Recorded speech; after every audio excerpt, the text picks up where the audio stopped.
무덤덤한 사람들이라는 제목으로 말씀을 증거하고자 합니다.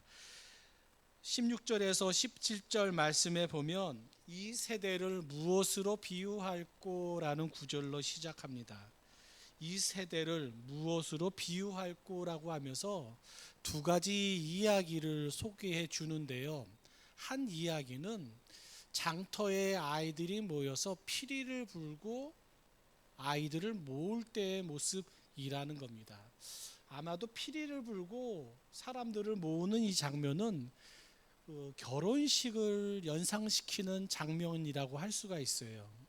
사람들이 그냥 뭐 잔치에 시작합니다, 모이세요 하면 모여서 잔치를 하는 게 아니라 노래를 하고 뭐 악기를 다루고 그 다음에 행렬에 멋진 그와 같은 장식을 한 사람들이 사람들 앞에서 이렇게 이끌고 나가면 우르르 사람들이 따라가면서 잔치로 다 모여드는 그와 같은 풍습이 있어요.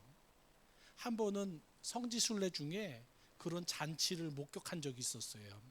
숙소에 앉아서 있는데 밖에서 복도에서 시끌벅적한 거예요. 막 그러면서 정통 복장을 입은 사람들이 옆에 큰 칼을 차고 그러면서 막 악기를 다루고 뭔가 이렇게 씩씩하게 이렇게 박자를 맞춰가면서 한 걸음 한 걸음 한 걸음 사람들이 걸어가요. 그러면 덩달아서 그 뒤에 우르르 사람들이 따라서 그 잔치하는 그와 같은 홀이 큰 홀 있잖아요. 거기로 사람들이 다 따라서 들어가요.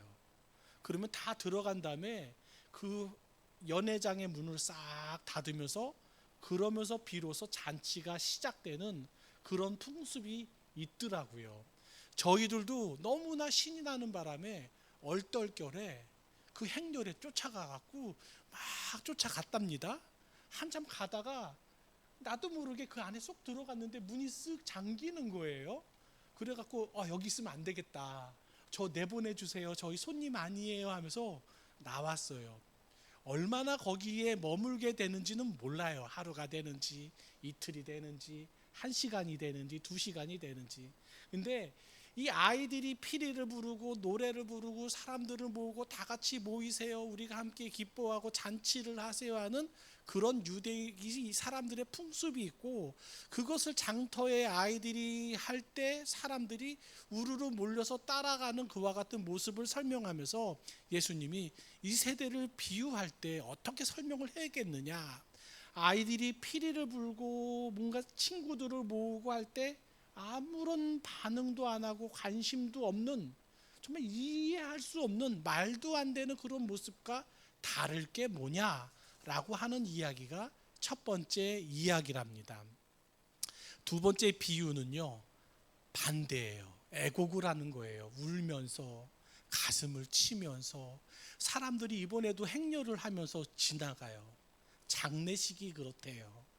장례를 하면은요, 애고 소리를 내면서 노래를 하면서 사람들에게 우리 집안에 누가 돌아갔습니다 하면서 슬픔을 알리고 사람들에게 함께 공감해 주기를 바라며 함께 기억해 달라고 말하는 게 이 장례식 풍습이라는 거예요. 그 행렬이 쭉 따라갈 때 함께 따라갈 수도 있고 함께 공감할 수도 있고 함께 눈물을 흘려줄 수도 있는 게 그게 장례식 놀이고 장례식의 풍습인데, 사람들이 뻔히 알면서 그 눈앞에서 지나가를 보면서도 아무런 반응을 하지 않는 것과 다를 바가 없다라고 예수님이 이야기를 지금 하시더라는 겁니다. 이 시대가, 이 세대가 지금 그런 상황이고 그런 모습이다라고 이야기를 합니다. 6절부터 이 성경 말씀의 구절을 보면 이게 무슨 말인가 싶은데요, 이어지는 설명이 따라 붙습니다. 이 이야기는 세례 요한에 대한 이야기고 그리고 예수님에 대한 이야기라는 거예요. 세례 요한이 뭘 얘기했습니까? 회개하라, 천국이 가까웠다라고 말하면서 사람들에게 함께 절제하고 함께 슬퍼하고 하나님 앞에 우리의 삶을 정결히 하고 온전히 해야 된다라는 그와 같은 모습을 이야기했잖아요. 마치 장례식장에서 함께 통곡하고 아파하고 절제하고 공감하는 그런 모습처럼 살자고 요청을 하는데 사람들이 관심을 안 보이더라는 겁니다.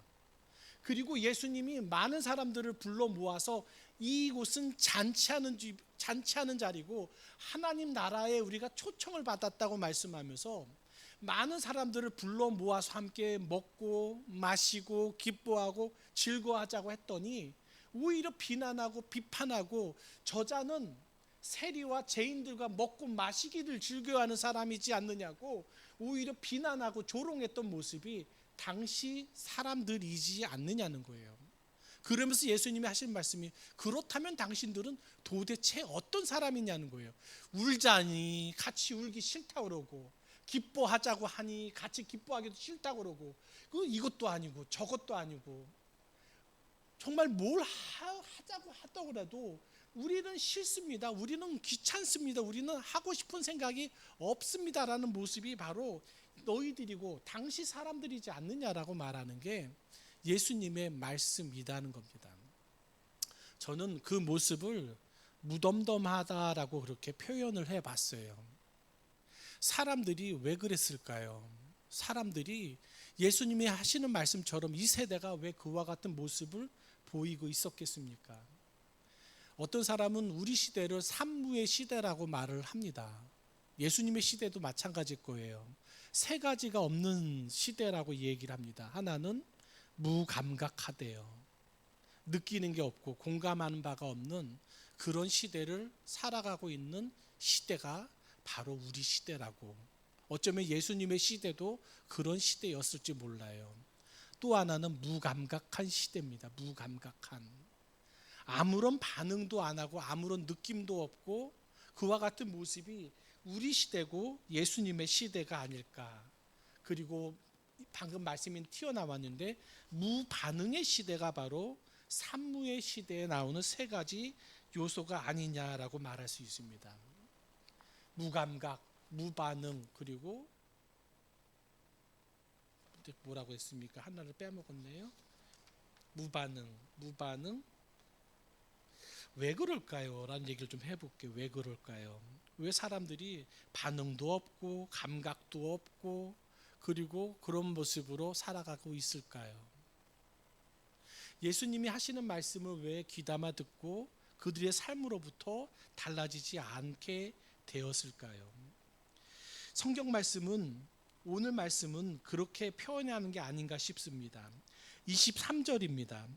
가버나움아 내가 하늘에까지 높아지겠느냐 음부에까지 낮아지리라. 내게 행한 모든 권능을 소돔에서 행하였더라면 그 성이 오늘까지 있었으리라. 가버나움이라고 말하는 성읍이 나오고요. 고라신이라고 말하는 또 그와 같은 지역이 나옵니다. 또 한 지역이 나오는데 벳세다라고 말하는 지역이 나옵니다. 고라신, 벳세다, 가버나움 이 세 지역은 예수님께서 사역하셨던 많은 일들이 일어났던 현장이에요. 갈릴리 바닷가에 옹기종기 모여 있는 세 동네가 바로 이 세 지역입니다. 어떤 사람은 이 세 지역을 일컬어서 미라클 트라이앵글이라고 부르기도 한답니다. 예수님이 수많은 기사와 이적을 보여주었던 주요 도시가 바로 이 세 지역이었다. 고라신, 벳세다, 가버나움이었다라고 설명을 하기도 합니다. 이 지역에서 많은 일들을 하고 많은 역사를 보여주셨음에도 불구하고 이 지역 사람들은 아무런 반응도 아무런 느낌도 아무런 그와 같은 은혜도 아무런 하나님 앞에 나오는 회개도 일어나지 않았답니다. 그 이유가 뭐냐? 이들 마음속에는 교만한 마음, 높은 마음, 예수님 그런 거 필요 없어요 하는 거절의 마음이 있었던 게 아니냐는 겁니다.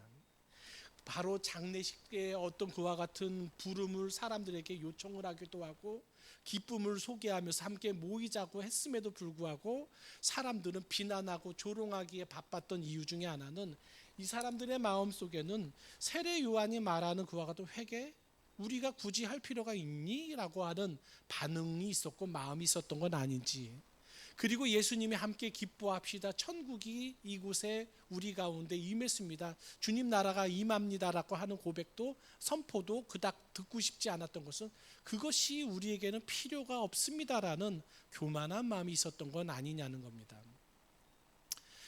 유대인들에게는 그런 기질이 또 있다고 하더라고요. 정말 이미 충분하다라는 그와 같은 인식이 있는 것 같아요.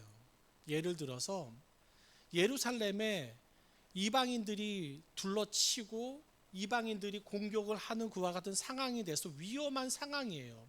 그냥 하나님 앞에 엎드리고 주의 도우심을 구해야 될 그와 같은 상황임에도 현실을 인식하지 못해요. 그래서 이들이 하는 얘기가 우리들은 이미 예루살렘에 사는 사람들이고 거룩한 도시 하나님께서 함께 하시는 땅에 살기 때문에 이미 충분하다라는 그와 같은 나태하고 스스로 자만하는 그와 같은 마음이 유대인들의 마음속에 늘 자리 잡고 있었던 반응이 있었다는 거예요.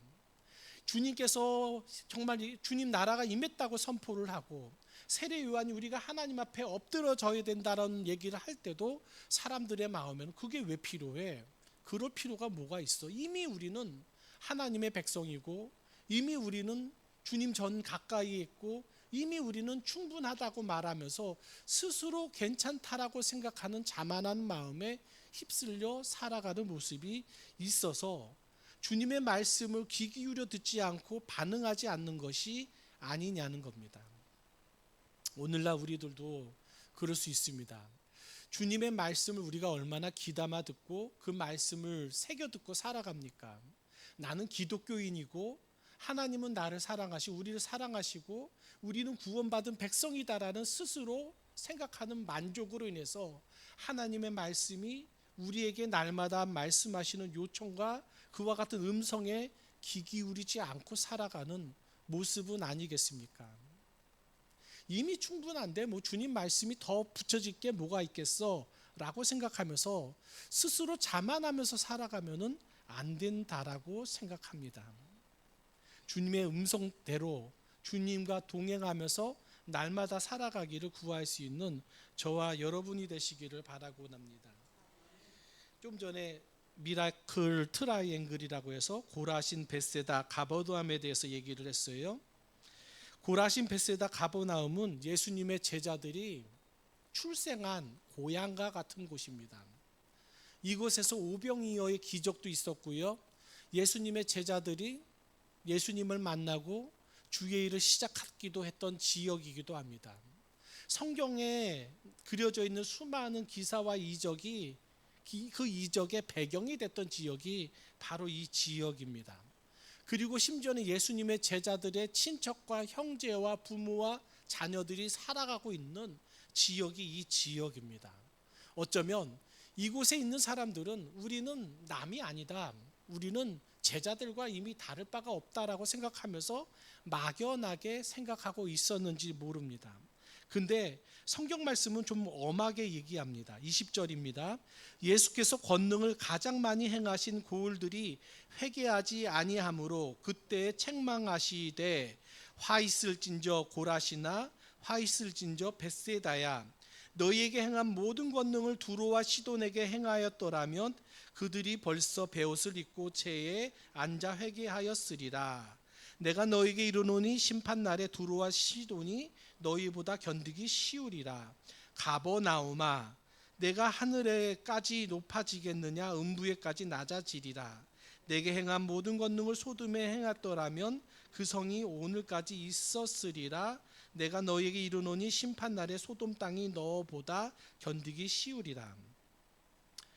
이게 좀 극단적이라고 생각할 수 있어요. 고라신, 벳세다 이 이야기를 하면서 두루와 시돈이 차라리 낫겠다라고 얘기하잖아요.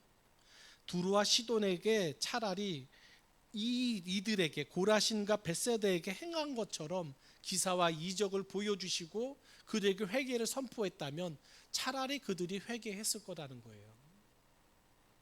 가버나움에서 했던 것처럼 소돔에게 했더라면 소돔도 아마도 회개했을 거라는 겁니다. 이게 무슨 말입니까? 정말 주님이 사랑하시고 특별하게 대했던 이 지역 사람들에게 그렇게 막연하게, 그렇게 무덤덤하게, 그렇게 주님 말씀에 대해서 귀 기울이지 않으면 안 된다라고 극단적으로 말씀하는 내용이라고 할 수가 있다는 거예요. 우리들은 하나님이 사랑하시고 불러주시고 택하신 백성이고 주의 자녀고 성도고 구원받은 믿음의 사람들이다라고만 생각하여서 그것만 믿고 정말 아무런 삶의 반응이 없고 변화가 없고 무덤덤하게만 살아간다면 그것으로 정말 주님이 기뻐하실 수 있겠느냐라는 겁니다. 우리 지방 목사님 중에 신익상 교수님이라는 분이 있어요. 지금도 계시는지 모르겠는데 한마음교회 부목사님이셨고요. 저기 성공의 신학교에서 강의를 하시는 교수님이세요. 이분이 그런 얘기를 한 게 제 귀에 정말 와닿던 그런 글귀가 있었던 적이 있었습니다. 신익상 교수님이 그런 얘기를 하더라고요. 우리 기독교 믿음이 뭐냐라고 얘기를 하면서 믿음이라는 게 뭐고 신앙이라는 게 어떤 것이어야 되겠는가라고 하면서 그런 얘기를 하더라고요. 우리가 생각하는 믿음이라는 것은, 우리가 생각하는 신앙이라는 것은요, 누군가에게 나는 이렇기 때문에 신앙생활을 알고 그리고 교회를 다니고 그리고 기독교를 선택했다라고 하는 설명을 하고 항변을 하는 게 우리가 믿는 신앙일 수는 없다라는 거예요. 사람들에게 내가 왜 교회를 택했고 신앙생활을 하게 됐고 기독교인인지, 내가 용산교회 교인인지, 우리 가정이 왜 믿는 가정인지 그걸 막 설명하고 항변하고 변호하고 하는 것만으로는 올바른 신앙이 될 수 없다라는 거예요. 오히려 우리가 생각하는 건강한 신앙이라는 것은 그리고 말로, 입으로, 생각으로 나는 이래서 이런 거야라고 말하는 게 아니라 삶으로 살아가는 게, 정말 믿는 사람으로서의 삶을 선택한 것에서 끝나는 게 아니라 그걸 날마다 삶으로 살아내는 그것이 올바르고 건강한 기독교의 신앙이다라고 그렇게 써낸 것을 본 적이 있었습니다.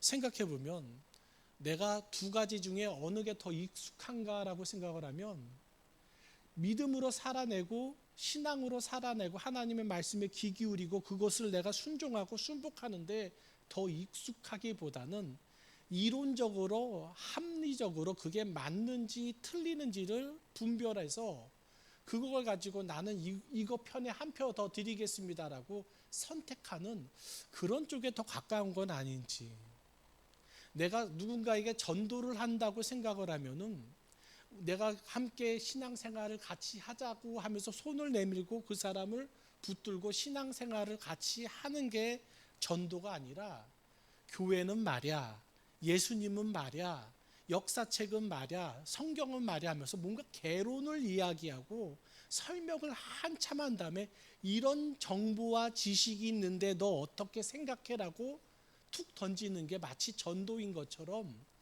이게 뭔가 다른 거랑 바꿔버린 그런 전도를 하면서 살아가는 건 아닌지, 자녀에게 혹은 내 가족에게 어떻게 사는 것이 신앙이고 우리 가족이 어떻게 사는 것을 하나님이 기뻐하실지를 같이 살아가면서 살아내면서 신앙생활을 전수하고 물려주고 함께 신앙적으로 살아가는 것보다는 우리가 다니는 기독교는, 내가 선택한 감리교는 마치 선택인 것처럼 그렇게 이야기하고 생각하는 사람으로 살고 있는 것은 아닌지 느껴질 때가 분명히 있다는 겁니다. 오늘날 물론 저도 그런 기질이 있지만 여러분들도 그런 기질이 분명 있지 않을까 생각이 됩니다. 우리가 함께 예수님 말씀을 갖고 이렇게 살아보자, 우리가 이렇게 사는 게 맞다, 이렇게 하자라고 정말 이끌고 다니면서 일깨워지고 가르쳐주고 그렇게 사는 모습, 그게 바로 주님이 원하시고 기뻐하시는 모습이라는 겁니다. 고라신과 벳세다 가버나움 사람들에게 주님께서 보여주신 것은 하나님은 살아계시고 그렇기 때문에 하나님 말씀대로 살아야 된다라는 정보를 주기 위해서 그렇게 하신 게 아니라 하나님 말씀대로 순종하고 하나님의 자녀답게 살아가는 모습으로 회개하고 나아가고 따라가기를 구하시는 그와 같은 모습의 요청이고 부름이 아니었겠나라는 거예요. 근데 따라 나서지 못하고 하나님 말씀대로 순종하지 않고 그저 동의한다, 인정한다라고 하면서 그냥 멀찍이 떨어져서 쳐다만 보는 그런 신앙에 대해서는 주님이 이건 아니다라고 말씀하시는 내용이 바로 오늘 성경 말씀의 내용이 아닌가 생각이 됩니다. 몇 년 전에 코로나가 극심할 때 7월 첫째 주에 맥주 감사절을 드렸던 기억이 지금도 선합니다. 여러분도 코로나가 한참 심했을 때 맥주 감사 주의를 했었던 7월을 혹시 기억하십니까? 그의 여름이 여러분에게 어떻게 느껴졌어요?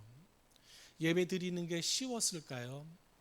그때 뭐 교회당 13명 이상 모이지 마라, 설교자, 기도자, 사회자, 그 다음에 찬송 부르는 뭐 반주자, 뭐 누구 필수 요원이라고 말할 수 있는 사람을 10 몇 명으로 지정을 하고 서울시청에서 주일마다 와서 그걸 확인하고 적어라, 뭐 써내라 하면서 들들들 볶았던 적이 있었어요.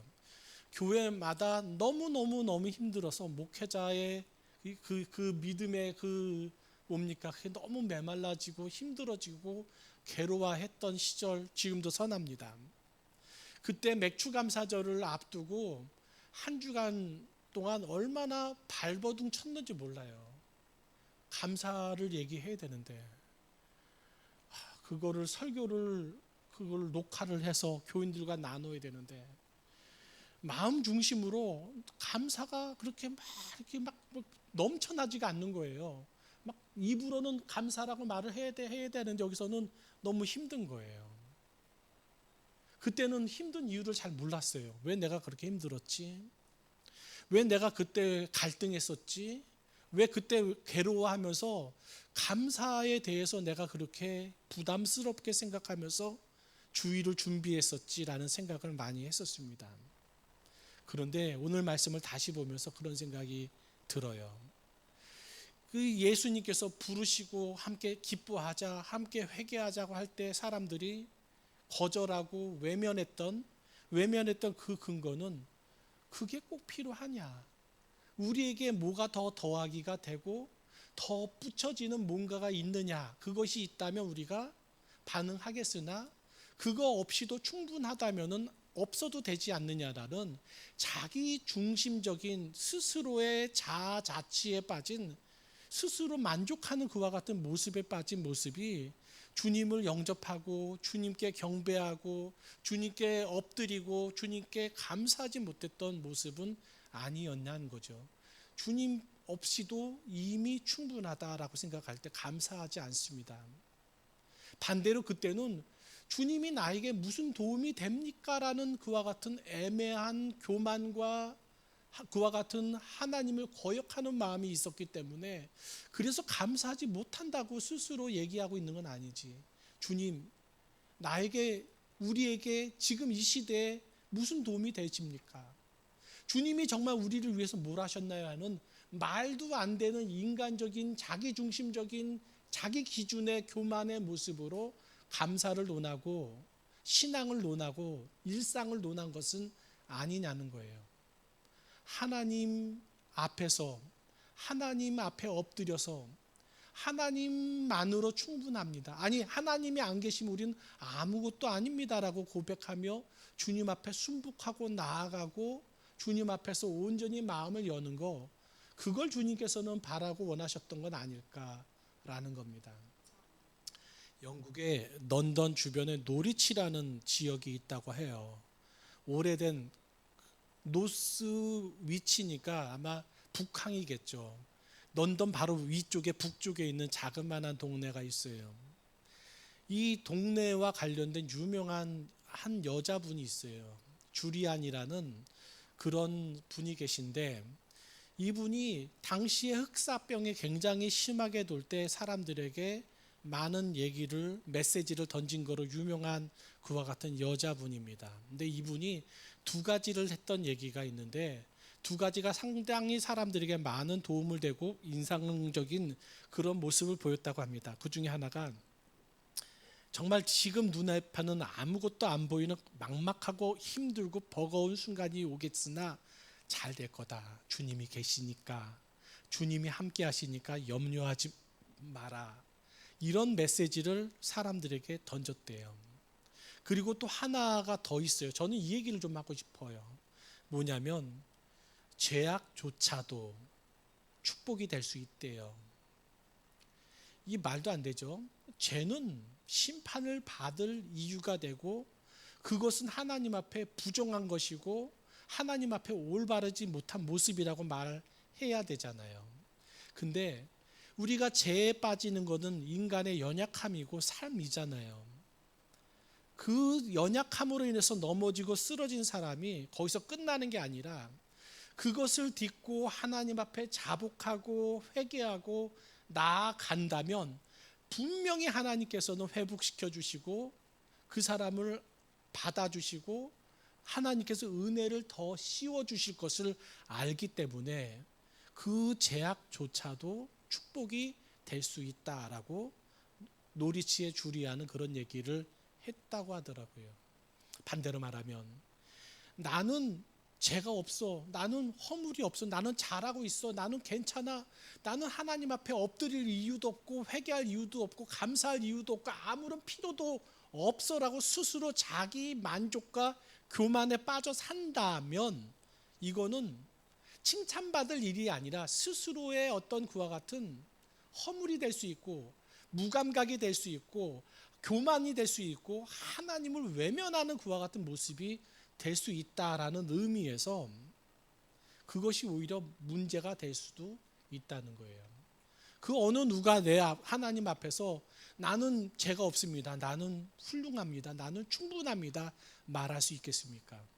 주님이 부르시는 그 음성에 응답하지 않아도 될 그렇게 간이 부은 사람이 누가 있겠습니까? 나는 주님과 늘 동행하고 싶습니다.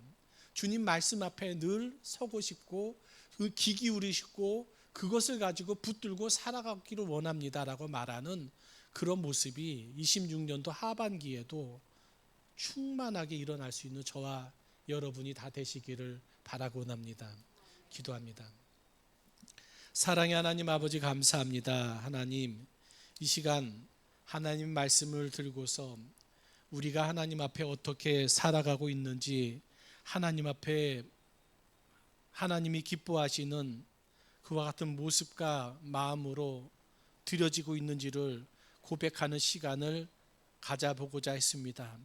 주님, 우리의 마음을 열어주시고 우리의 길을 열어주시고 우리 삶 가운데 중심에 자정하여 주시옵시고, 주님이 인도하시고 주장하시고 역사하여 주시는 귀한 체험이 날마다 일어날 수 있는 우리 모두가 될 수 있도록 주여 도와주시옵소서. 함께하여 주시기를 간절히 소망하오며 귀하신 예수 그리스도 이름으로 기도드렸사옵나이다. 아멘.